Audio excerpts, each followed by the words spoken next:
So myself, I am Dr.M.Balasubramani from Commerce CA, Assistant Professors of Economics.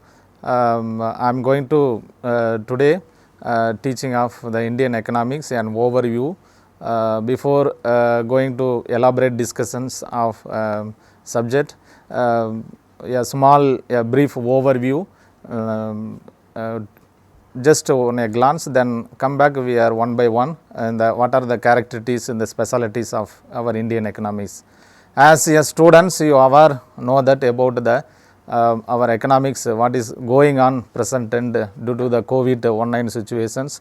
It's an entire world to collapse, entire world pandemic. All the GDPs are collapsed, especially in India, not much level disturbing, but we are in the strong basic structures. We are restoring now, one of the largest restoring all the economic developmental activities present today. So, we just outline, look about the before discussing. This is a small introduction. Must know that students, we are all know that about the economics, how trend in economics. These are the difference before moving into the subject matter content. Now, basic structures we need to know that what is the economics and the economic. So, these are the two concepts we are already discussed in the previous early classes about the business economics. Now, in this semester we are going to study only for focusing of our territory basic Indian economic based. Okay. So, in economy with economics. Economy means it is nothing but we are already discussed business economics. Our scarcity resources are only for limited resources. Within the limited resources, how we can satisfy, fulfill our needs. So, then that is the called for economics. Economy means applications of economics in a particular geographical regions. So, our economic system followed I think for examples the capitalism, socialism and mixedisms. Best example for capitalism is the best example the USA, socialism Russia, China. Then we are under the category of the mixedisms. So, mixedism means we are it's nothing but private and public partnership collaborating the role and operating the business in the economies. That is called for economy. Economics means we are allocations of limited amount of resources to unlimited to the peoples. So, within the limited resources, how he can survival into the society, how fulfill the needs. These are the economics means applications into the theories, concept and models.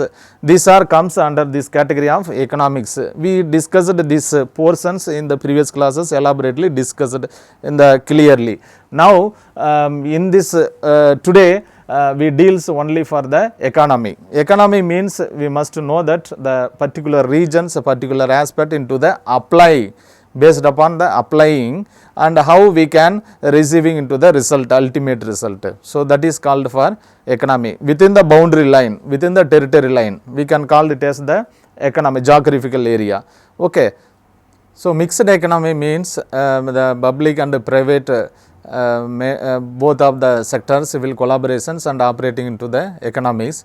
Basically, public sector fully controlled under the managed by the government, and private sector aspect point of view, the private entrepreneurs role playing the major role into the economies. So, that is economy, that is called for the mixed economies. So, our countries is the best example of mixed economics. Next, it is characterized as a developing economy. We know that already why we are still developing, and there are a lot of reasons behind that characterizing for developing economics. In the particularly aspect, we are not under categories of underdeveloped or developed. Still one of the largest growing economics India. neither we underdeveloped nor become a developed. Still after the independence we are induced several sectors to induce the various sectors through various channels to the peoples, especially in the social welfare scheme. Lot of schemes are implemented to developing economics. It is a part of our economies. So it's not a developed and underdeveloped, it is a developing category. Okay. So and next one is, it can be divided into the whole economic structures into the two parts. First, number one is 1947 to 1990s.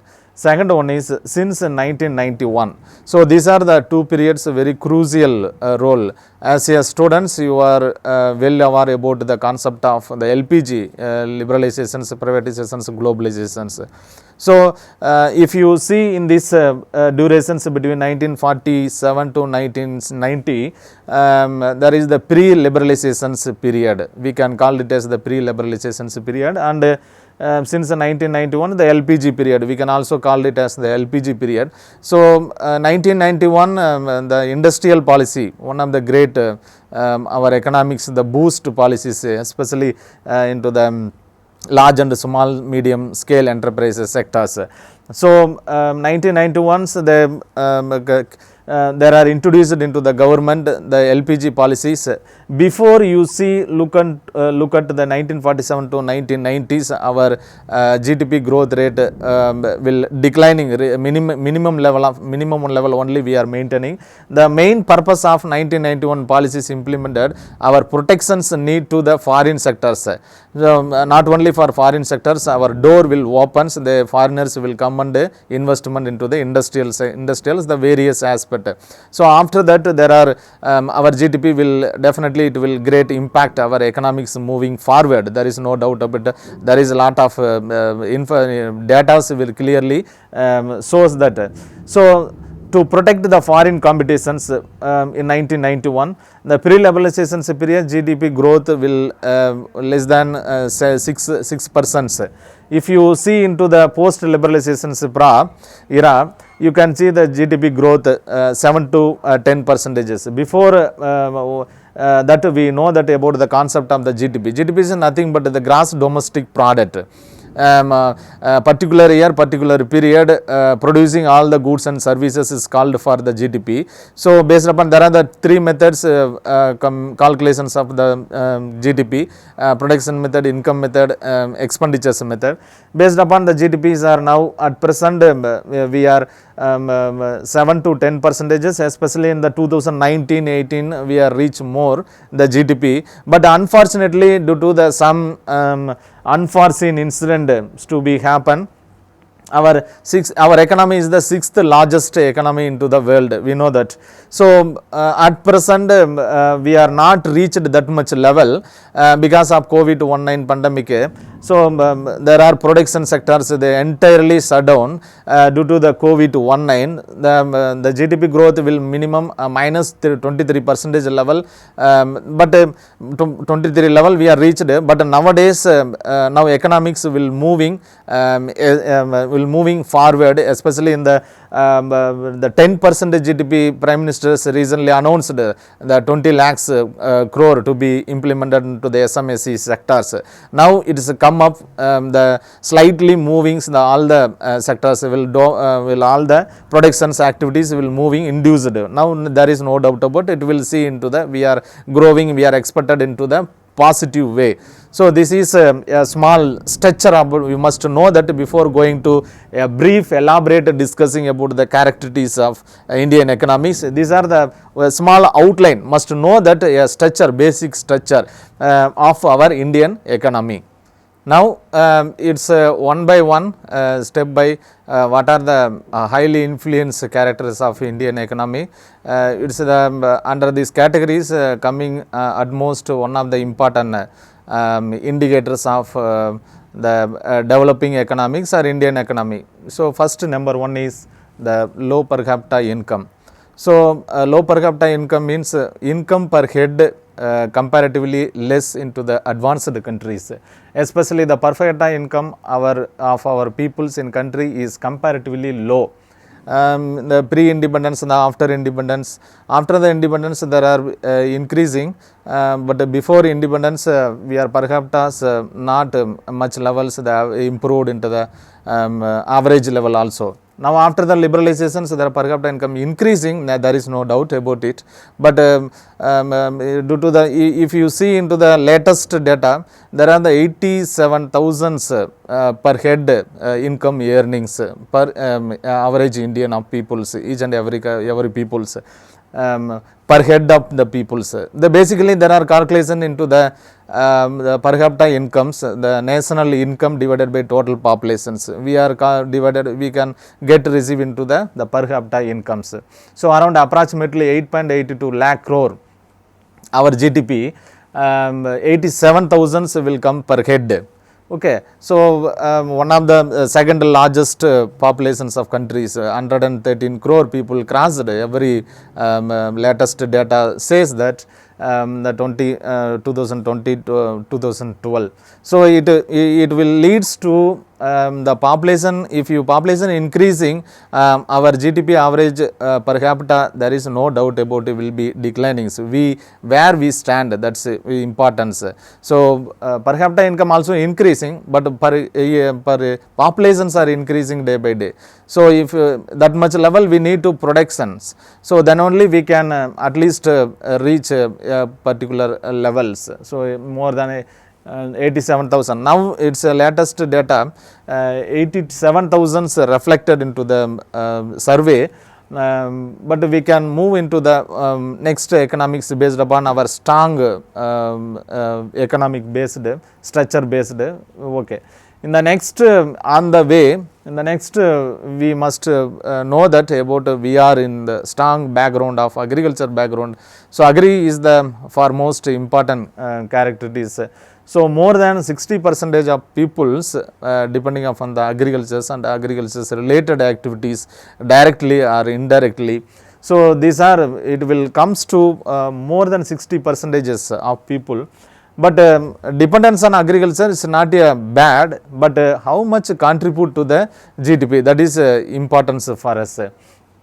Okay, so this is the another one of the special feature of the dependence of agricultures. For example, based upon this, for example, there was a income per head is 10,000 rupees per month. And the 5 years back you can see that the same 10,000 rupees in the per head householders.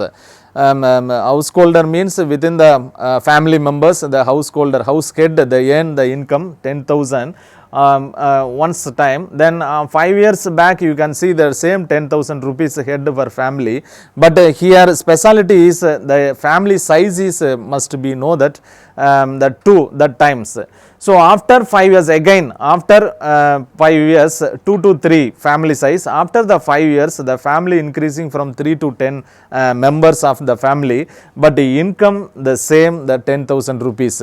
So it's how much we contribute into the GDP, how much the contribute, this is not a bad, but you can see that the even GDP growth more than half of the percentages will from the service sectors comparing to the remaining two sectors, especially the agriculture industrial sectors. You can see the contributions of GDP we have last 10 years will diminishing, but you can see in that the service sectors more than 50% of income. So it's one of the point, very important point here. So we need to structural change of the basic economy in the agriculture aspect. So next the population's growth aspect, high rate of population's growth. We already know that second place, even population's growth are advantages and disadvantages, there is no doubt about it. But one of the great economists, they pointed quote that the high population should not be high number of the people to eat, but it should be high number of the hands to work. It means that the high number of population, it doesn't matter how many of the peoples to eat within the works. That is the very important point here. So following that, in the next the employment opportunities aspect, the another one of the feature, special feature character is unemployment and underemployment. So unemployment means it's nothing but there are maybe the specially skilled or trained persons, there are registered the employment office exchange, they waiting and looking for searching for employment opportunities, there we can call it as the unemployment. Underemployment means there is no mismatch between the what there are qualifications and doing work. There are the mismatch between the employment opportunities and qualifications. So unemployment, there are the number of institutions, the calculation into the unemployment report, especially in the National Sample Survey Organization's latest report says that our India is 7% unemployment rate record will be reflected to us. So if unemployment, we must think about these are the points we must to strengthen here.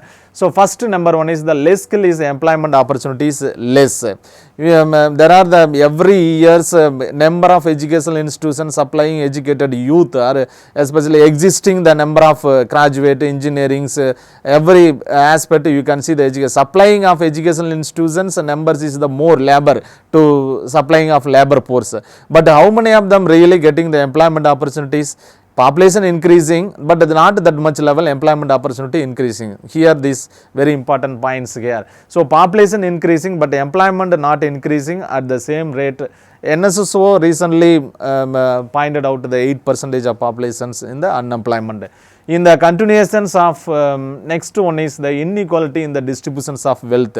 So rich have become the richer, but poor skill remaining poorer, still remaining the poor. So here what is the main point is there, top 10% account for 57% of the income. Now while the bottom 50% receive only the 13.1%. It means that the wealth is, most of the wealth are rich peoples and the remaining small portions of wealth will remaining for minimum quantum of the peoples here. So it will leads to the imbalance, disparity gap will leads, it will economics will definitely bottleneck for us.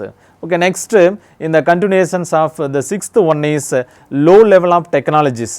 If we have we are not in advanced and underdeveloped, we already says we already discussed that.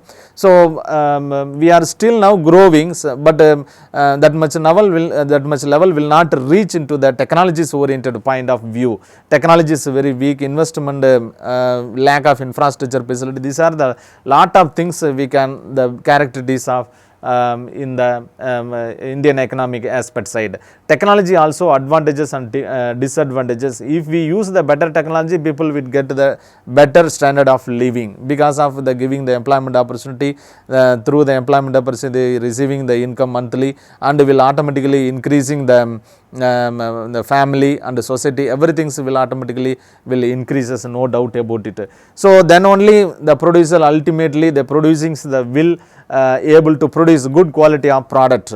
So ultimately the good quality of product we are consuming the chances more comparing to the, if we adapt into the proper technologies, investment and giving employment opportunities will ultimately we are definitely we are rank from this place to that place, no doubt about it. So in the finally I think, I hope you saw that, you know that the lack of infrastructure means it's a multi-dimensional concept, the railway, airway, transport, banking, railway, everything will comes under this category of the infrastructure. If you strengthen our infrastructures, will foreigners will move from that place, from here they will investing in the industry, there are giving the employment opportunities and will operating our economics will helpful more, there is no doubt about it.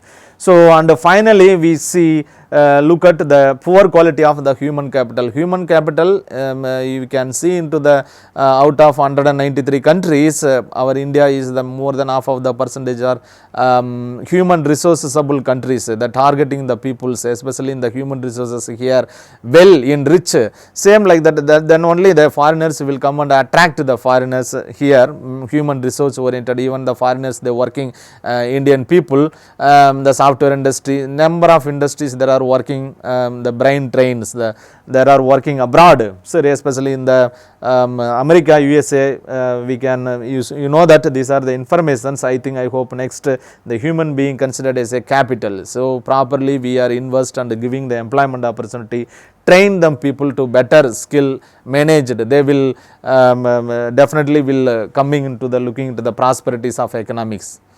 So ultimately these are everything's the basic outline characteristics of the economy. We must one by one, where we weak, where we strength. So these are the must be considered, then we can become a developed nations, no doubt about it. Now you got a idea about our basic structure of the overview of our economy, and what are the special characteristics out of 7 characteristics, 7 or 8 characteristics we are discussed clearly. Next related to this elaborately, next coming classes we are discussed. So thank you for listening.